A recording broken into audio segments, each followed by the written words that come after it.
Hello, welcome to Locked On Sharks, the premier hockey podcast of your favorite team in the Bay Area. And on today's episode, we have San Jose Sharks prospect Joey Muldowney, who joins the show to discuss his draft experience, development camp, and then we kind of get to know Joey off the ice a little bit as well. So all that and more on today's episode of Locked On Sharks. You're Locked On Sharks, your daily podcast on the San Jose Sharks. Part of the Locked On Podcast Network, your team every day.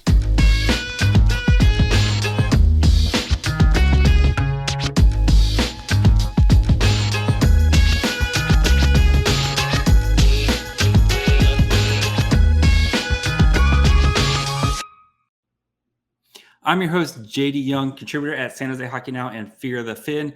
Of course, I want to thank you guys for making us your first listen. We're free and available wherever you get podcasts.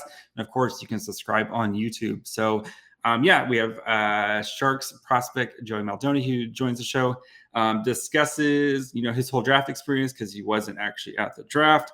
Talks about development camp and kind of playing, with some of those guys and just kind of getting to know some of these guys off the ice, going to UConn in the following year, and just talks about just being a prospect and what that's like. So enjoy Joey Muldowney. And now we're joined by one of these Sharks' newest prospects, Joey Muldowney. Joey, how are you doing today, buddy? I'm good. How are you? So let's start, of course, with the draft. So what was that like, the whole draft experience for you? I mean, did you have a feeling you were going to get picked by the Sharks? Just kind of describe your draft experience. Yeah. So, I never actually talked to the Sharks personally.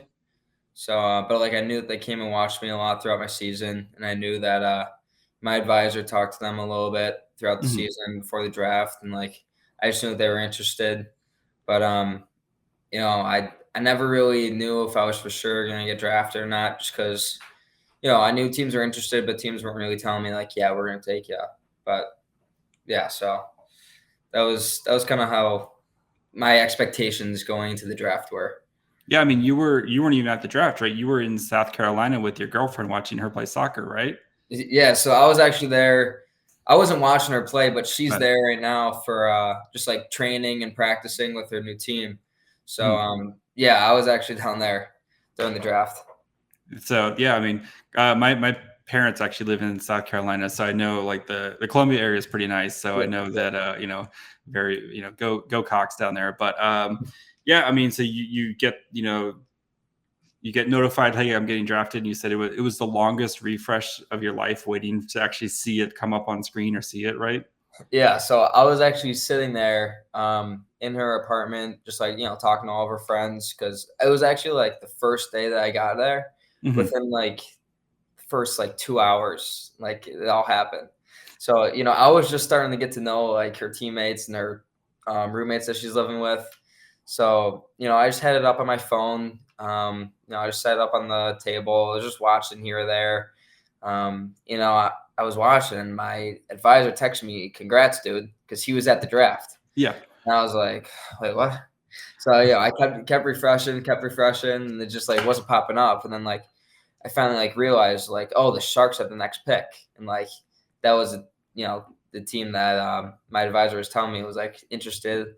So I was like, oh wow, okay, this is happening. So it was definitely crazy. So how'd you celebrate that that night? No, we didn't really do much. Just kind of hung out around their apartment. It kind of just all of her friends. I think some of the soccer boys that were there, they came and hung out. So it was cool. Getting to meet everybody.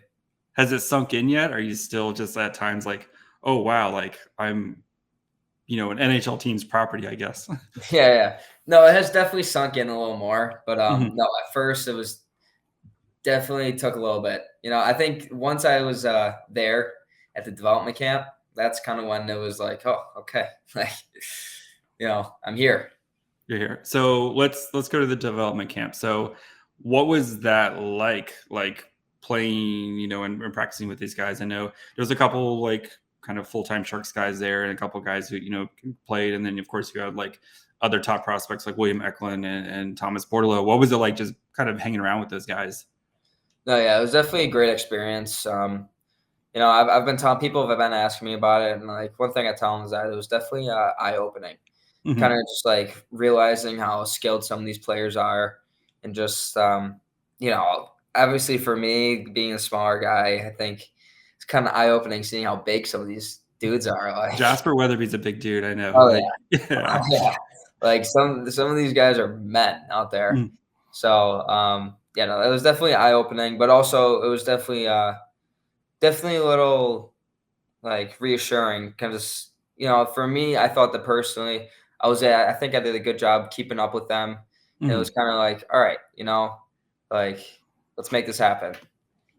Yeah, so you kind of feel like I belong here type of situation with some of these guys? Yes, yeah, like it wasn't one of those situations where I went in and was just like completely stuck out. So it was good. It was a good feeling.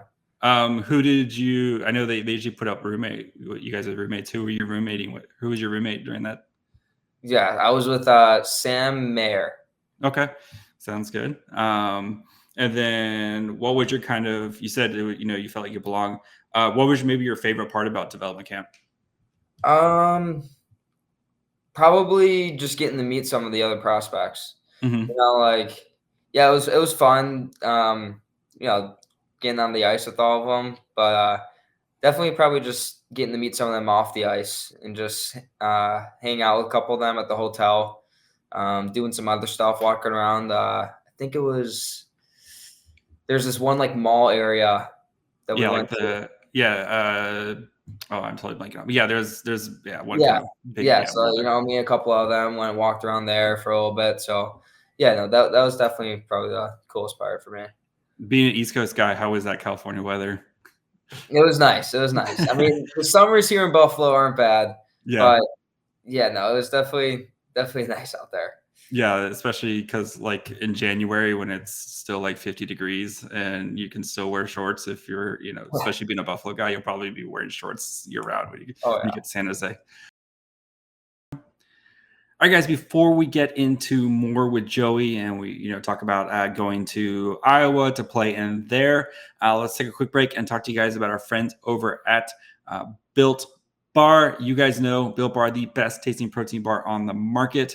They come out with a new flavor all the time, including coconut brownie chunk puffs. They are delicious. They have coconut. They've got brownie.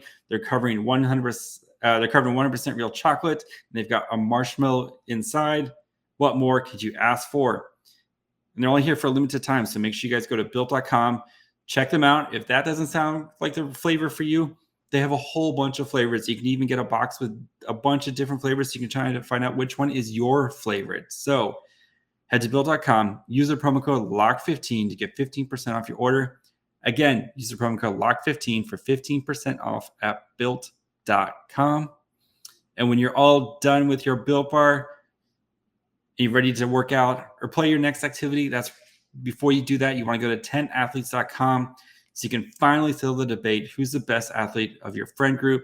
10athletes.com has a formula that rates you from 1 to 10 as an athlete and from 1 to 10 in over 300 sports games you play in real life. Simply create your own athlete profile and start submitting your game results.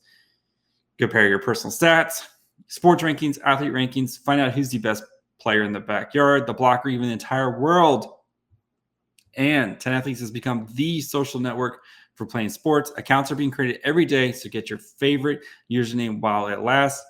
Create your athlete profile today at 10athletes.com. Find out how good of an athlete you really are. Are you athletic enough to hold the coveted title of best athlete in the world on our rankings? Join 10athletes.com, where fun must be always. And then I saw, I think they did you go to they had the axe throwing thing? Were you part of it? Did you get to go hang out with that? Who was the most competitive guy there with the axe throwing? Oh God, I don't even. Michael Fisher, he was slinging them. He was like, the guy there told us to throw it 50%. Mm-hmm. He would walk up and he would just would throw that thing as hard as he could, and it was sticking most of the time. Like, I don't know. Yeah, he definitely. Yeah, that was definitely something that stuck out during that. All right, so I wanted to get, of course, you mentioned you're a Buffalo guy. You grew up in Buffalo. Were the Sabres your favorite team growing up, or did you have a favorite team growing up? Yeah, definitely the Sabres. And of course, Mike Greer, the Sharks new GM, played for the Sabres when you were a wee child. Kind of a cool connection, right? Yes, yeah, definitely cool. So I've actually had some coaches in the past that have played with him. So it was definitely like Tim Kennedy. He texted me. Craig Revay, he texted me. And they were just talking about how they played with each other. So yeah, it was definitely cool getting to like see those connections. So if you're a Buffalo kid playing right now, Mike Greer's got his eyes on you guys. So just keep an eye out all those Buffalo kids playing right now. Yeah. What did General Manager Greer have to talk to you? Like, what did he say to you when you got the call from him? I mean, it was kind of short. I mean, I'm He's a assuming busy guy. Yeah. Yeah. I'm assuming that the past couple of days, leading up to the draft, has just been crazy for him. So I don't even mind it. But he was just saying happy to have me. Looking forward to having me at camp, stuff like that. So, that was about it. And then I got to talk to him a little bit at the development camp. I got to get my picture with him with my jersey and hat, stuff like that. So that's pretty good. Yeah. So again, you said the Sabres were your favorite team. Who was your favorite player growing up? So it's pretty funny because it was actually Patrick Kaleta, but I don't play anything like him. So, so then who do you model your game after? Who's the player that you try to kind of take the most from? I mean, I definitely grew up watching Patrick Kane a lot too, just knowing because he's a Buffalo guy. He's been a pretty big inspiration for me. I wore 88 for a long time. 88's free now on the Sharks. I'm sure they'll be happy to give it up to you. No, they're not giving 80 up. Sorry. Probably not. But so Patrick Kane, he's kind of where you try to draw your inspiration from. Yeah. I definitely watched a lot of his highlights growing up. Okay. And then so this upcoming you're going to be playing in Des Moines, right, with the Buccaneers on the USHL attorney. I saw you got a couple games last year. What's kind of your big goal for when you head to Des Moines? Kind of just play my game, just make plays out there. Don't let my game change now that I'm playing at in a better league. My goal is just keep producing. Keep scoring goals because that was kind of a big part of my game, and then just competing, just making sure I compete all the time. Because I think that's the thing that really attracted, the Sharks. So, so you did play a couple games there last year.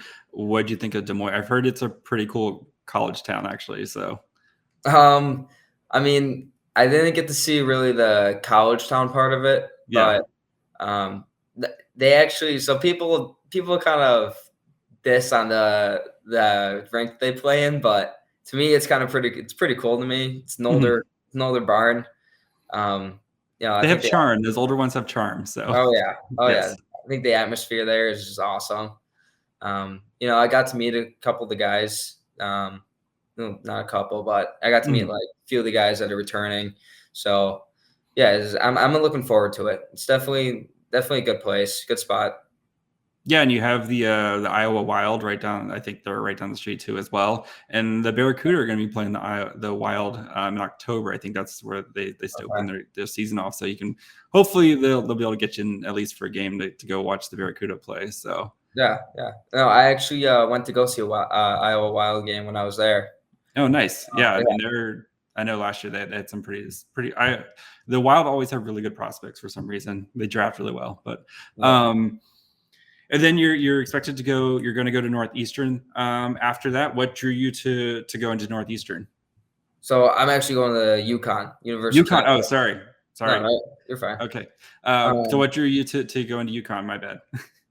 No, that's okay. I think that it was just I knew that I wanted to go to a bigger college. When I was starting my recruiting process, and I knew that they were a program that's on the rise.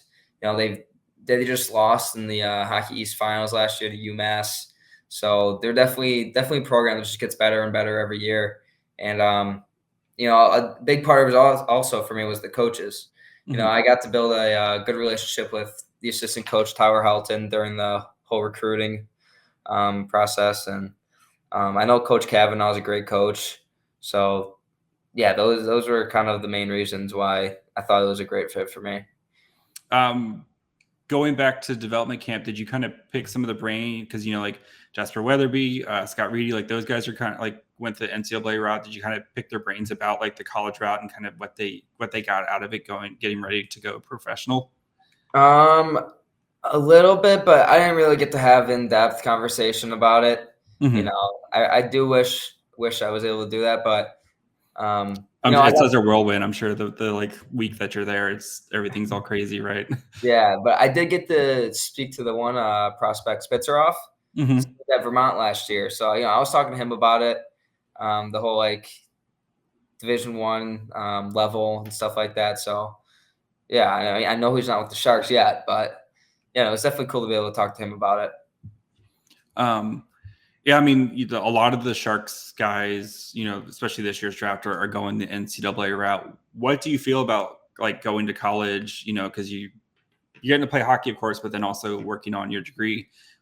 How do you feel like that's going to work together? Kind of the school part and hockey. I mean, if anything, I think that it's just going to help you, like with life in general. You gotta balance it both. I think after 4 years, maybe 5 years, if you take your 5th year, then it'll definitely help you. Like I said, with just like life in general, learning how to balance time management. And, God forbid it happens, but if hockey doesn't end up working out, then you got something to fall back on. Yeah, exactly. And it's like it's not like Division I college is a bad level to play at either. Yeah. So it's kind of a win-win. What do you have you decided what you're going to major in? No, not yet. I mean, I have some ideas, but no, I haven't decided. That's fine. You got plenty of time. So yeah. And general life advice, people go to college and they end up doing something completely different like most of the time. So I've heard that multiple times. Yeah, you're fine. Don't worry. You're a young kid. You got plenty of time. All right, before we finish up with Joey, we kind of get to some of the off-ice stuff with him, including if he wears socks with skates. So I want you guys know about the NFL Stars move the betting line the most. Starting July 18th, Locked On gives you the 10 most valuable players in the NFL with odds makers at BetOnline. Available July 18th on Locked On NFL, wherever you get podcasts and on YouTube. So let's kind of get before kind of off the ice stuff. So pregame rituals, are you a superstitious person, a little stitious? You just kind of let it flow? How are you going into the game? I've had my superstitions here or there. Like, I like, I'll make it like a handshake with one or two guys on the team that I have to do before every game. Mm-hmm. Usually, like, I like to put my right gear on first. It's like, I put my Under Armour on and then to my right shin pad on and then my left one and then, etc. Gotcha. But, that's about, for practice, I tape my stick white, my blade, and then for games, I tape it black. That's also one. Why? Any reason why, or it just came about? It just came about. Yeah, I don't know. It was just something I picked up this year at the beginning of the season. Kind of just stuck. As someone who has the Photoshop a lot, white sticks are the worst when you have to like Photoshop around the sticks on the ice. Joe Pavelski, famously white stick, and it drove me crazy having to try to Photoshop his stick all the time. But yeah. Please think of the graphic designers when you're getting your sticks together for hockey players. And then music, are you whatever the locker room DJ, or do you have like kind of your own set list, or what do you kind of listen to? Most of the guys on my team that have been the DJ, I've pretty much listened to the same music as them. But I mean, during warm-ups, we would sometimes bring the speaker out with us. If we would go outside or whatever. But if not, I'll definitely throw my AirPods in. Listen to my music. I always got to listen to my music before games. So. Gotcha. Socks and skates. Are you a monster who does not wear socks, or do you wear socks? Oh yeah, I have to wear socks. Yeah. There's some Ryan Merkley famously does not wear socks with skates, and everybody I talked about it says he's a monster. So yeah, no, I definitely have to do that. There's one kid on my team, my Nichols team, that doesn't. He's also a monster. So love it. All right, so we'll kind of wrap up a couple of things here. What was the last thing you binge watched? Last thing, what is it? It was Peaky. I believe it was Peaky Blinders, but I could have sworn I watched something before that. But I mean, yeah, recently. But no, it was I think it was Peaky Blinders. Last movie you went to? Last movie I went to, okay, I think it was Jurassic World. The new How was Jurassic it? World. It was all right. I don't think it was as good as the ones before, but it was, I love the Jurassic Park. So yeah, my oldest kid loves the Jurassic Park movies, but yeah, it was between that and Buzz and Lightyear, and we went to Lightyear. So, all right. Final question. Have you had In-N-Out Burger? no. No. Okay, so that's kind of like the California thing. So when you go next time next year when you go to development camp, and I'm sure somebody takes you there, California, you go double animal style, and you'll be good to go. That's like the California order. So Animal style. Okay. Animal style, they do. It's like grilled onions and melted cheese on top. So it's good. Okay. All right. Joey, thank you for your time. The time's now. If you want to say hi to anybody, promote anything, whatever you want, you have all the time in the world right now, buddy. So no, I'm good. Thank you for having me. Appreciate it. Talk soon, hopefully. Yes, thank you very much. And then we will hopefully have you back on maybe after your first year or after your year in Iowa, and see what if you're addicted to corn like all those crazy Iowa people are. Yeah, we'll see. All right, thanks, buddy. All right, I hope you guys enjoyed my interview with Joey Muldowney. I thought it was pretty cool that he was actually down in South Carolina for the draft instead of actually at the draft, supporting his girlfriend. I think that's pretty cool. Him playing in the USHL, we've seen a lot of players come out of that league. Daniel Gushin played there before he went to the OHL, and then now he's with the CUDA.